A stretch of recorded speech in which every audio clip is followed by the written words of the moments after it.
It was the night of Halloween in 2008, and the small town of Evans Hollow was buzzing with the usual excitement. Houses were adorned with grinning jack-o'-lanterns, and children in costumes ran from door to door, laughing and collecting candy. It seemed like every year the town's Halloween festivities were the same: harmless fun, spooky decorations, and lots of sugar. But that year, something was different.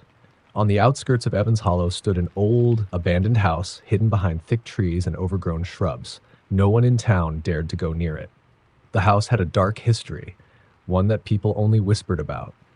Decades ago, it had belonged to the Hawthorne family, a couple and their two children. The story goes that one Halloween night, the family had been brutally murdered inside the house. The crime had never been solved, and from then on, it had been left to rot, becoming a forbidden place of local legend. Despite the warnings, there were always those who couldn't resist the allure of a good scare. Every Halloween, a few teenagers would make bets, daring each other to sneak into the Hawthorne house and spend the night. Most would chicken out before even reaching the front steps. But in 2008, a group of 5 friends, led by a boy named Marcus, decided they were going to prove everyone wrong. They weren't afraid of some old ghost story.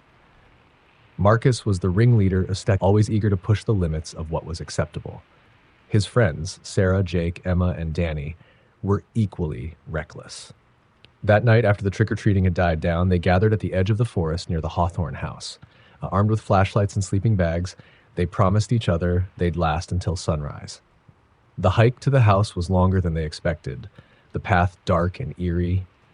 Twigs snapped under their feet, and the wind whistled through the trees like a distant scream.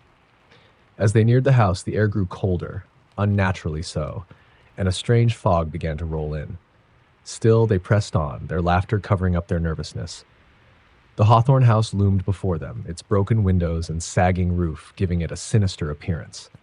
The front door creaked open, as if inviting them in. For a moment they hesitated, but Marcus pushed ahead. "Come on," he said. "It's just an old house." Inside, the air was thick with dust and decay. The wooden floor groaned beneath their feet, and cobwebs clung to every corner. The house had been abandoned for so long, it was hard to believe anyone had ever lived there. Yet there was an oppressive feeling in the air, like the house itself was watching them. They set up their sleeping bags in the large living room, where the remnants of old furniture still sat covered in sheets. Jake pulled out his phone to document their adventure, but there was no signal. "Typical," he muttered, shoving it back into his pocket. As the hours passed, they told scary stories and laughed, though their voices were strained with unease. Around midnight, Marcus decided it was time to up the ante. "Let's split up," he suggested with a mischievous grin. "Explore the house, see if we can find something spooky." The others protested, but Marcus was insistent. Reluctantly, they agreed. Marcus and Emma headed upstairs, while Sarah and Jake went to check out the basement. Danny stayed in the living room, claiming someone needed to watch their stuff, but everyone knew he was just too scared to move. Upstairs, Marcus and Emma wandered through the dusty halls. The wallpaper was peeling, and the air was so cold they could see their breath. They found what looked like the children's old bedrooms, small, with faded toys scattered on the floor. As they explored, a soft noise caught their attention. It sounded like whispering. At first, they thought it was the wind, but the sound grew louder, more distinct. It was coming from the room at the end of the hall. They approached cautiously, their flashlights flickering as they entered the room. It was a nursery, with an old crib in the corner and a rocking chair that began to move on its own. Emma grabbed Marcus's arm, her heart pounding. The whispering grew louder, but they couldn't understand the words. Marcus, always the brave one, took a step forward, but the floor gave way beneath him, and he fell through, crashing into the room below. Meanwhile, in the basement, Sarah and Jake were making their way down the creaky stairs. The air was damp and smelled of mold. As they reached the bottom, their flashlights illuminated a strange marking on the wall, a circle with symbols neither of them recognized. "What is that?" Sarah whispered. Jake shook his head, but before they could investigate further, they heard a crash from upstairs. "That's Marcus," Jake said, and they bolted back up the stairs. In the living room, Danny was sitting in the dark, his flashlight dead. He tried to fix it, shaking it violently, when he heard footsteps. At first, he thought it was one of the others, but then the footsteps multiplied, It sounded like dozens of people walking, coming closer and closer. "Guys?" he called out, his voice trembling. No one answered. Suddenly, the temperature dropped even further, and a deep, guttural voice echoed through the house. "Get out." The footsteps grew louder, faster, and the house seemed to tremble with rage. Danny grabbed his flashlight, desperately trying to get it to work, when something cold brushed against his neck. He spun around, but there was nothing there. His heart raced, and he bolted for the door, but it slammed shut on its own, trapping him inside. By now, Sarah and Jake had reached the living room, only to find Danny staring at the door, pale as a ghost. "Something's wrong," Danny whispered, his eyes wide with fear. They heard a loud bang from the room below, where Marcus had fallen. The three of them rushed over, but when they peered down, they saw Marcus lying motionless on the floor. Emma was kneeling beside him, but when she looked up, her face was twisted in terror. "He's not breathing!" she screamed. Panic set in as they scrambled to get Marcus out of the house, but every door, every window was sealed shut, as if the house itself refused to let them leave. The whispering was now everywhere, a chorus of voices overlapping, growing louder and more frantic. "Get out," the deep voice repeated, but there was no escape. Suddenly, the walls began to shake, and the shadows in the corners of the room started to move. They weren't alone. Dark figures, barely visible, emerged from the shadows, their eyes glowing red. They moved slowly, deliberately, closing in on the group. Sarah screamed, and Danny grabbed a chair, trying to fend off whatever was coming for them, but the figures were unaffected. They whispered as they came closer, their voices like nails on a chalkboard. Desperate, Jake tried to break a window, but his hand went right through the glass as if it wasn't even there. The house had them, and it wasn't letting go. The last thing Sarah saw before everything went black was the door to the nursery creaking open and the soft sound of a child's laughter echoing through the halls. The next morning, the police found the house empty. There was no sign of Marcus, Sarah, Jake, Emma, or Danny.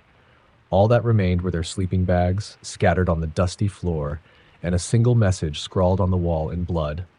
They belong to the house now. No one ever went near the Hawthorne house again. It was the kind of night that swallowed sound. The moon hung low and heavy, shrouded by thick clouds, casting only the faintest silver light across the rural town of Pine Hollow. The wind was still, and even the crickets ever present in the countryside were silent. In the heart of this quiet town was Old Creek Road, a long stretch of cracked asphalt that twisted through miles of forest. Local kids loved to tell ghost stories about it, of shadowy figures and disembodied voices heard late at night. Most dismissed the tales as childish nonsense, but for a few unlucky souls, those stories had become all too real. One such story was that of Amy Briggs. Amy had just moved back to Pine Hollow after a bitter divorce.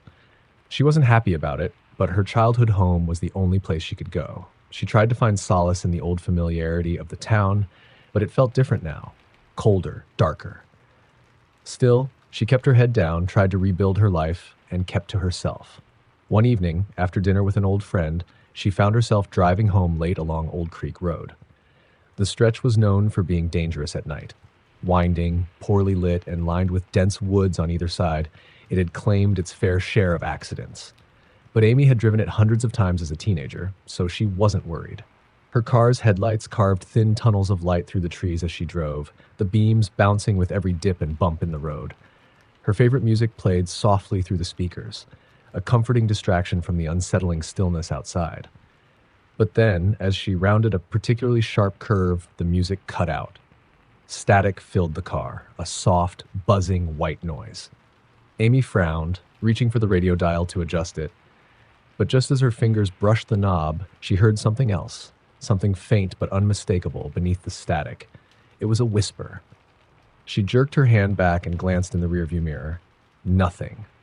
The dark road behind her was empty. A chill crept up her spine as the whispering grew louder, more insistent. It was coming from the radio. She couldn't make out any words, but it sounded like more than one voice, tangled together, speaking in urgent, raspy tones. Amy tried to shake it off. Radios malfunctioned all the time, especially in older cars like hers. But as the whispers grew more frantic, she could feel her pulse quicken, her hands tightening on the steering wheel. She turned the radio off completely, plunging the car into silence. For a moment, there was only the hum of the engine and the rhythmic crunch of gravel beneath her tires. Then, without warning, her headlights flickered. Just once, like a dying bulb. Amy's heart leapt into her throat, and she slowed the car, suddenly hyper-aware of how dark it was outside. The trees seemed to press in closer, their branches twisting like skeletal fingers. The headlights flickered again, and this time she saw it. Standing at the edge of the road, just beyond the reach of her headlights, was a figure, a tall, thin shape, draped in shadow. Its head was tilted unnaturally to one side, and though she couldn't make out any details, she could feel its eyes on her. Amy slammed on the brakes, her car skidding to a halt on the loose gravel. The figure didn't move, it just stood there watching her from the darkness. Her heart pounded in her chest as she fumbled for her phone, desperate to call someone. Anyone. But when she unlocked the screen, it was frozen. The clock had stopped, the signal bars were gone, and then the screen went black. A low, guttural voice broke the silence, creeping through the now-off radio speakers. "Turn around." Amy's breath caught in her throat. The voice was cold, almost mechanical, like it didn't belong to anything human. She looked back up at the figure. It hadn't moved, but now, in the faint light of her dying headlights, she could see its face. Or rather, the lack of one. The figure's head was smooth, featureless, like a mannequin, its skin pale and translucent, and yet somehow it was staring right at her. Panic seized her. She floored the gas pedal, tires screeching as the car lurched forward, barreling down the road. She didn't dare look back. The headlights flickered wildly now, plunging her in and out of darkness as the car sped along the winding road. Then, from the corner of her eye, she saw movement. Something darting between the trees, keeping pace with her car. It was fast. Unnaturally fast. Amy pressed the gas harder, the engine whining in protest, but no matter how fast she went, the thing stayed with her, weaving through the trees like it was toying with her. And then it was gone.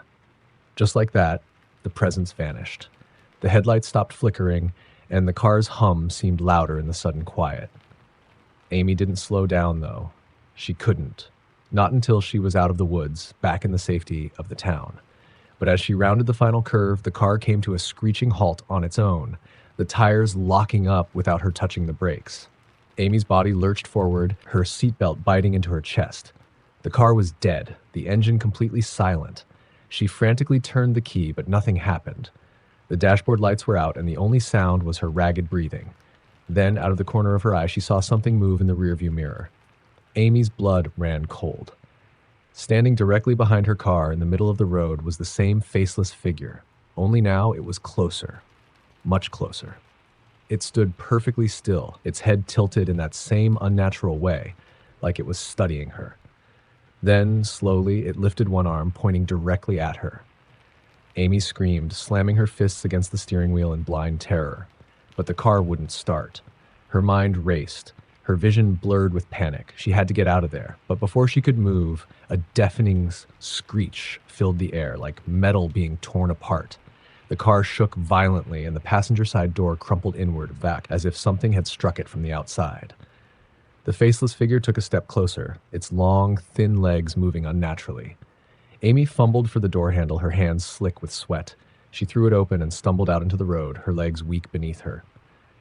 Without thinking, she ran, her breath coming in short, sharp gasps as she sprinted down the road, away from the car, away from that thing. She didn't dare look back. The sound of footsteps, heavy, deliberate, echoed behind her, keeping pace. They were slow but relentless, growing louder with each step. Her lungs burned, her vision swam, but she kept running, knowing that if she stopped, it would catch her. Finally, after what felt like hours, she saw lights in the distance, the soft glow of street lamps at the edge of town. She pushed herself harder, her legs screaming in protest, until she was under the safety of the lights. The footsteps stopped. She collapsed to the ground, her chest heaving as she gasped for air. When she finally looked back, there was nothing. The road behind her was empty, the woods still. Amy didn't know how long she sat there, trembling, before she mustered the strength to stand. Her car was nowhere in sight. It was as if it and the figure had never been there at all. She never drove Old Creek Road again, and no one ever believed her story. But every year on the anniversary of that night, she would wake in a cold sweat, haunted by the memory of that faceless figure. and sometimes just before she drifted off to sleep, she could still hear the whisper, "Turn around." The town of Hollow's End had always been a quiet, unassuming place, the kind of small, forgotten town where nothing much ever happened. Nestled between rolling hills and dense forests, it was the sort of place where everyone knew everyone, and secrets had a way of staying buried. But there was one story the townspeople never spoke of, not even in whispers: the story of the Black Hollow Woods. Legend had it that the woods were cursed. Decades ago, a witch had been hanged there, her final words a chilling curse on the town and all who dared to enter the forest after dark. People disappeared there, they said. Strange lights were seen weaving through the trees, and sometimes on windless nights you could hear voices, crying, pleading for help. But no one ever went looking. The woods were a place you stayed away from, especially after the sun went down. For most, the tales were enough to keep them out. But one night, 4 friends, Liz, Mark, Jess, and Tyler, decided to test the legend.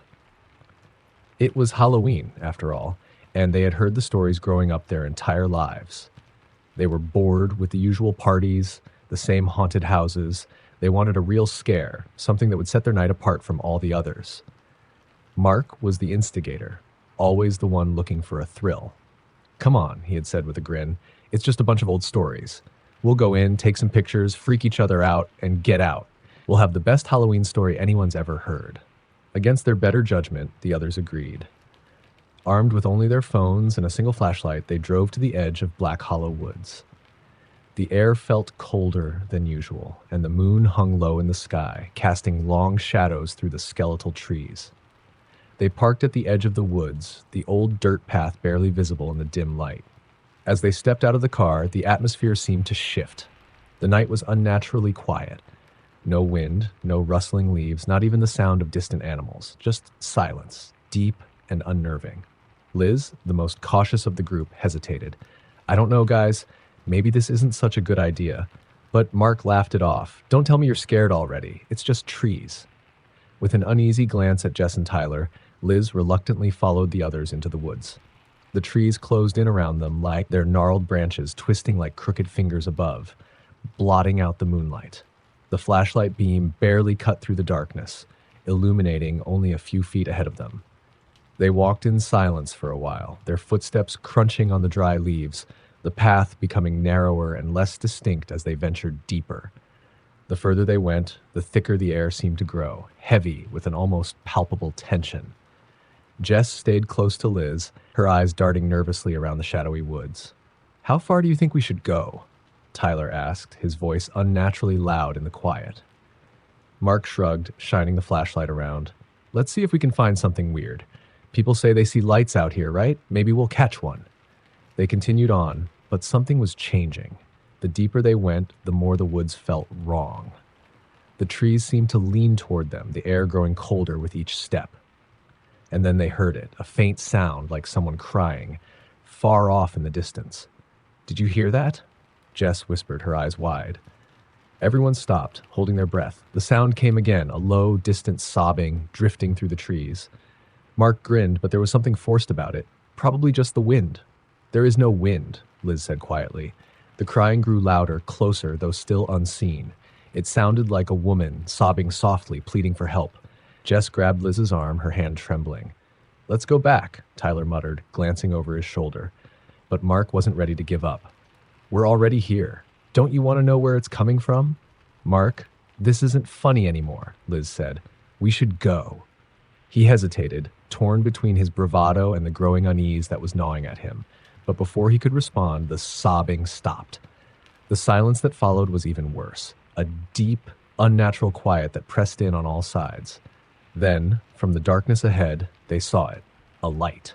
Pale and flickering, it hovered just beyond the reach of the flashlight's beam. It didn't move, but it pulsed gently, as if beckoning them closer. "What the hell is that?"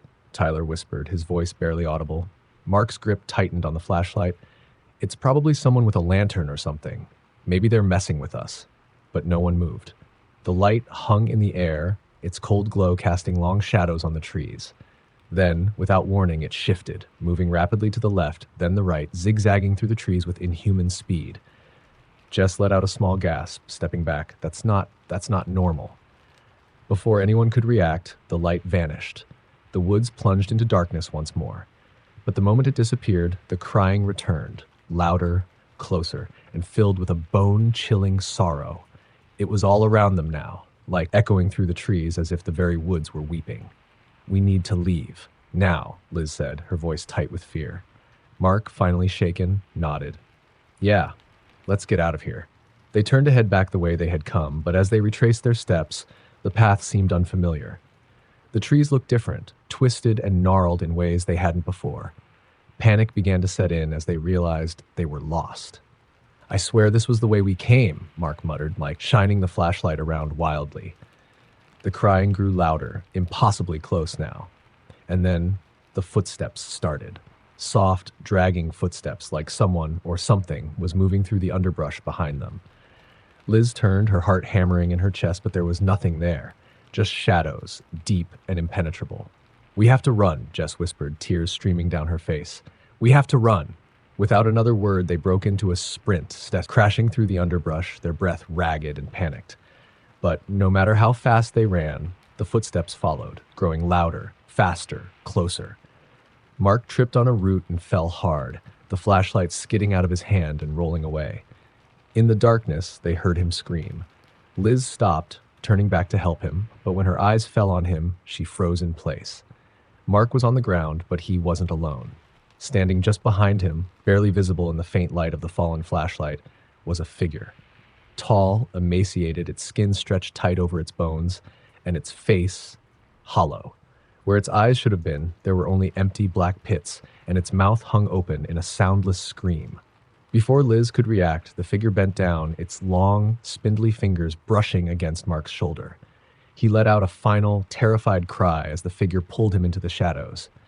The others ran, not daring to look back. They crashed through the woods, their lungs burning, until finally they burst out of the trees and onto the road. Panting, trembling, they collapsed to the ground. Mark was gone. The woods were still again, but the memory of the figure haunted them. Its hollow face burned into their minds. They never found Mark's body. No one ever returned to Black Hollow Woods after dark. But every Halloween, the sound of crying drifts from the trees, and a pale light flickers between the branches, waiting for the next to enter, and those who do never return. There was a house at the edge of town that everyone in Silverbrook knew to avoid. It was an old, crumbling Victorian, its windows shattered and boarded up, its paint peeling away in large, jagged strips. The yard was overgrown with weeds, the fence sagging and broken, and the air around it always seemed colder, even in the height of summer. They called it the Whistler House. It had been abandoned for decades, though no one could say for sure why.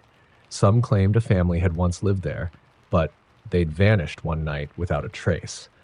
Others whispered that the house had been the scene of a grisly murder, something so terrible that it left the house cursed, uninhabitable.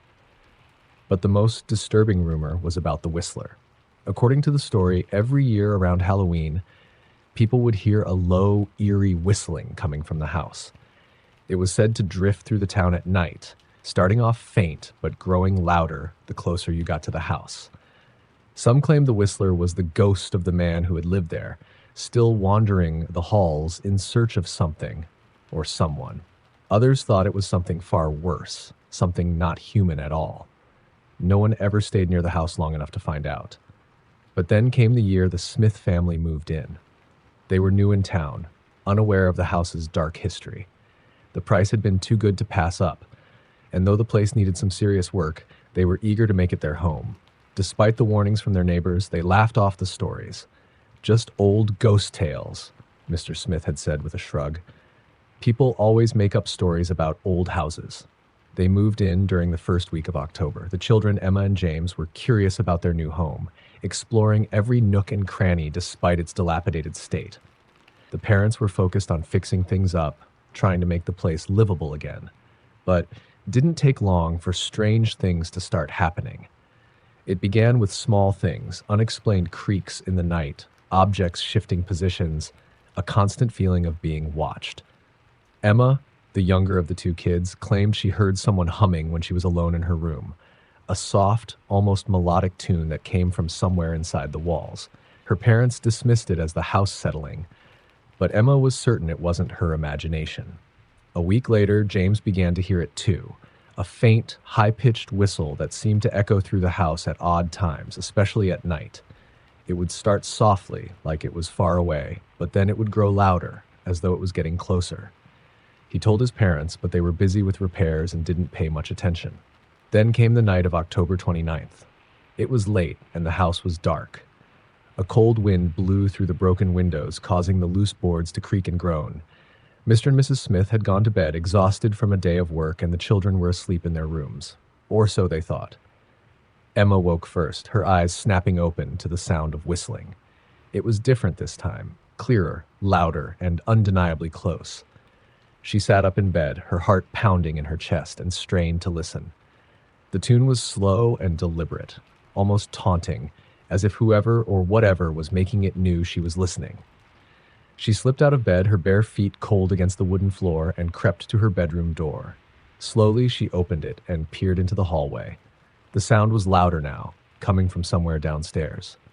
The air was thick, heavy with an unnatural stillness, and the house felt impossibly dark, as if the very shadows were pressing in around her. Summoning her courage, Emma tiptoed down the stairs. She could hear the whistle more clearly now. It was coming from the living room. The tune was strange, off-key, and it sent chills racing down her spine. She turned the corner and stopped. Standing in the middle of the living room was a figure. At first, she thought it was a person, tall and thin, dressed in a dark, tattered coat. But something about the way it stood was wrong, too still, too stiff, like it was frozen in place. Its back was to her, and it was facing the window, staring out into the darkness beyond. The whistling came from it. Emma's breath caught in her throat, and she took a step back, her mind screaming at her to run. But as she moved, the figure's head jerked slightly, as if it had heard her. Slowly, it began to turn around. Emma bolted. She tore up the stairs, her heart pounding in her ears, the whistling now louder, more frantic, as though the thing was chasing her. She slammed the door to her room and dived under the covers, trembling, her breath coming in ragged gasps. The whistling stopped. For a long time, she lay there, too afraid to move. She listened, straining her ears for any sound, but the house was silent once more. Eventually, she mustered the courage to peek out from under the blankets. The room was dark, the hallway quiet. She let out a shaky breath, her heart still racing. Maybe it had been a nightmare. Maybe she had imagined the whole thing. But as she lay back down, trying to convince herself it wasn't real, she heard it again, this time right outside her door. The whistling. She sat bolt upright, her eyes wide with terror. The door to her bedroom creaked open slowly, inch by inch, until a sliver of light from the hallway spilled inside. And then, from the shadows came a voice, soft, raspy, and impossibly close. "Come downstairs, Emma." She froze. It wasn't a voice she recognized. It wasn't her mother or father. It wasn't James. It was something else, something that didn't belong in the house. She pressed herself against the headboard, too terrified to move, as the door opened wider. A shape appeared in the doorway, a tall, thin figure, just like the one she had seen downstairs. It stood there, motionless, its face hidden in the shadows. And then it began to whistle. The sound was piercing, cutting through the silence like a knife. Emma screamed, finally breaking free from her paralysis, and scrambled out of bed. She ran for the window, throwing it open in a blind panic. She didn't care that they were on the second floor. Anything was better than staying in that room with whatever that thing was. She climbed onto the ledge, her legs shaking, and jumped. The fall was hard, knocking the wind out of her as she landed in the overgrown grass below. Dazed and gasping for breath, she looked up at the house. The figure was standing at the window, watching her. Its head was tilted slightly, as if it were curious, and even from the ground she could hear it. The whistling. The Smiths moved out the very next day, leaving the house abandoned once more. They didn't talk about what had happened, not to the neighbors, not to anyone. They packed up in the middle of the night and drove away, leaving behind all their furniture, their belongings, everything. But as they drove through the quiet streets of Silverbrook, Emma swore she could still hear it, faint and far away, drifting on the wind. The sound of someone whistling. Late one October evening in the sleepy town of Maple Ridge, there was a story that every child heard but never truly believed. It was the legend of the Night Watcher. Every Halloween, children whispered about the figure who roamed the town after dark, a shadow that only appeared when the streets were empty and the jack-o'-lanterns had long since burned out. They said he watched, always watching, but no one had ever seen him, at least no one who lived to tell about it. Tommy, Jade, and Ben were best friends, and like most teenagers, they had outgrown trick-or-treating but hadn't quite let go of the thrill of Halloween. They had heard the stories their whole lives, but now, at 17, they were too old to believe in such things. Yet, there was something about this year that made the legend seem real. It all started when Tommy's younger sister, Lily, came home crying on the afternoon of Halloween. She had been out with her friends, playing at the park when they found something disturbing, a row of jack-o'-lanterns, each one more grotesque than the last, their faces twisted into expressions of pure horror. But it wasn't the pumpkins that had frightened them. It was what they saw carved into the flesh of the largest one. I see you. Jade had scoffed when Tommy told her and Ben the story later that night. It's just some stupid prank. People are trying to scare kids, that's all. But Ben was uneasy. I don't know, man. That's kind of weird. Why would someone leave a message like that in a pumpkin? And on Halloween of all nights? Exactly, Jade said, rolling her eyes. It's Halloween. People are supposed to be creepy. But as the night wore on, the unease grew. The streets, once full of trick-or-treaters, were now empty, and a thick fog had begun to settle over Maple Ridge. The three friends were hanging out in Tommy's garage, sipping sodas and telling each other ghost stories, trying to outscare one another. They were just beginning to relax when Tommy's phone buzzed. It was a text message from an unknown number.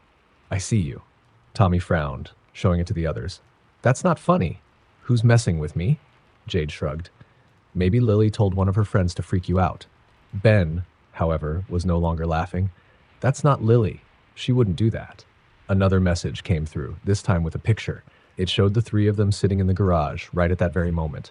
The picture was taken from outside, as though someone was standing just beyond the fog, watching them. Jade's face went pale. Okay, this is getting weird. Tommy stood up, moving to the garage door. I'm gonna check. Someone's out there messing with us. The fog had thickened, swirling in the cold October air. Tommy opened the garage door slowly, the fog creeping in like an icy breath. He stepped outside, his heart pounding, his eyes scanning the street. There was no one. The neighborhood was silent, unnervingly so. He took a few steps forward, peering into the mist. Whoever's out there, this isn't funny, he yelled into the night. His voice echoed back, unanswered. Then from somewhere in the distance, there came a faint sound, a low, rhythmic tapping. It was almost too soft to hear, like something tapping against wood. Tap, tap! Do you hear that? Tommy called back to Jade and Ben, who were still standing in the garage. Jade shook her head. We need to go inside, Tommy. Now. But Tommy couldn't shake the feeling that someone was out there, just beyond his sight. He took another step forward, the fog swirling around him like a living thing. That's when he saw it. Barely visible through the mist, standing near the end of the driveway, was a figure. Tall, thin, draped in a dark cloak that billowed like smoke in the fog. The figure didn't move, didn't make a sound, but Tommy knew it was watching him. He felt its gaze like cold fingers wrapping around his heart. His breath caught in his throat as the figure raised a hand slowly. In its long, bony fingers, it held something small and round. Tommy squinted through the fog, trying to see what it was. A pumpkin. A tiny, grinning jack-o'-lantern. Tommy's blood ran cold. He took a step back, his eyes locked on the figure. Jade, Ben, get inside. The figure remained still, watching. Then, with deliberate slowness, it turned the pumpkin around. Carved into the back, just visible in the pale moonlight, were the words, I see you. Without thinking, Tommy bolted back toward the garage, slamming the door behind him. His heart raced as he locked it, his hands shaking. There's someone out there, he gasped, backing away from the door. I saw him. He's got one of those pumpkins. Ben paled, glancing toward the fogged-up window. We should call the cops. Tommy nodded, fumbling for his phone. But before he could dial, the tapping sound started again. Louder now, closer. Tap, tap, tap. It was coming from outside, just beyond the garage door. They all froze, listening. Then, as if in response, Tommy's phone buzzed again. He looked down at the screen, his stomach flipping as he read the message. Check the door. Slowly, against his better judgment, Tommy moved toward the garage door and peeked through the small window. What he saw made his blood turn to ice. There, on the ground, lined up perfectly in front of the door, were three pumpkins, one for each of them. Each one was carved with a grotesque face, eyes wide and mouths twisted into screams of agony. But it wasn't the carvings that terrified Tommy. It was the words etched into the flesh of each one. I see you. I see you. I see you. Tommy staggered back, his mind racing. How did they? Suddenly the tapping stopped. Silence filled the garage, thick and suffocating. Then, without warning, the lights flickered. For a brief moment, they were plunged into darkness, and in that split second, they heard it. A low, raspy voice whispering from somewhere just beyond the walls. I see you. The lights snapped back on, but the horror wasn't over. Standing in the corner of the garage, shrouded in shadow, was the figure. Its head was tilted at an unnatural angle, and it held a jack-o'-lantern in its hands, the same twisted grin carved into its surface. Slowly, the figure raised the pumpkin, its hollow eyes glowing faintly in the dim light. Tommy screamed, but the sound seemed to die in his throat as the figure stepped forward, the jack-o'-lantern's grin widening. The air in the room grew cold, colder than they had ever felt, and the walls seemed to close in around them. I see you, the figure whispered again, its voice echoing in their minds, impossibly loud despite the silence. And then, darkness. When the neighbors found the garage the next morning, the door was wide open, and the fog had long since cleared. Inside, there was no sign of Tommy, Jade, or Ben. Only 3 jack-o'-lanterns remained, sitting in a perfect row, each one carved with faces twisted in terror. And carved into the side of each pumpkin in deep, jagged letters, I saw you. No one in Maple Ridge ever spoke of the Night Watcher again. But every Halloween, when the fog rolled in and the streets emptied, some swore they could hear it. A faint tapping, a low whisper, and the soft, steady footsteps of someone watching, waiting.